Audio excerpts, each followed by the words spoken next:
La France, qui comme tous les pays, doit trouver de l'argent sur les marchés auprès des banques pour financer son déficit sans trop de difficultés. Parce que paradoxalement, vous allez le voir, les dettes peuvent devenir rentables pour les prêteurs. L'enquête de Luc Lacroix et Loïc Lemoigne. C'est une salle de marché unique en France.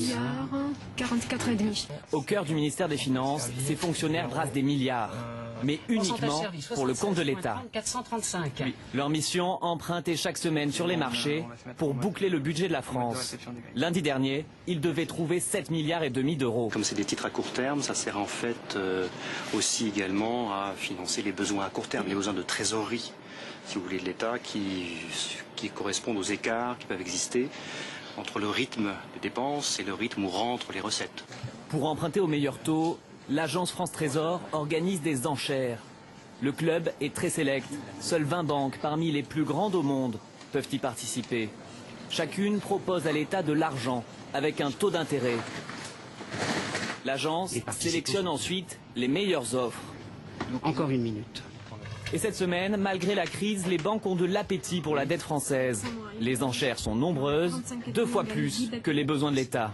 On a une demande de 3,5 milliards. Oui. Adjugé. Affaire conclue, l'État emprunte 7,5 milliards et paiera 14 500 000 euros d'intérêt. Finalement, l'opération est plutôt une bonne affaire. Pour le titre à 3 mois, on a emprunté à 0,45%.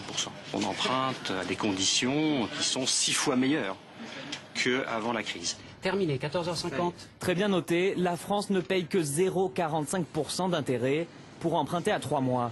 C'est presque aussi bien que l'Allemagne qui paie 0,38%. C'est surtout 2,5 fois moins cher qu'en Espagne ou en Italie.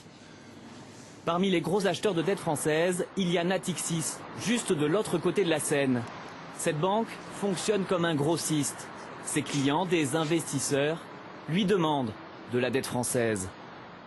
Les investisseurs en ce moment estiment plutôt qu'ils préfèrent avoir moins de rendement et moins de taux d'intérêt à porter du papier obligataire plutôt que de continuer à investir en bourse qui est sans doute plus risqué. Et face à ce risque, l'État n'a pour l'instant aucune difficulté à trouver de l'argent. Il peut financer ses 1 300 milliards d'euros de dette.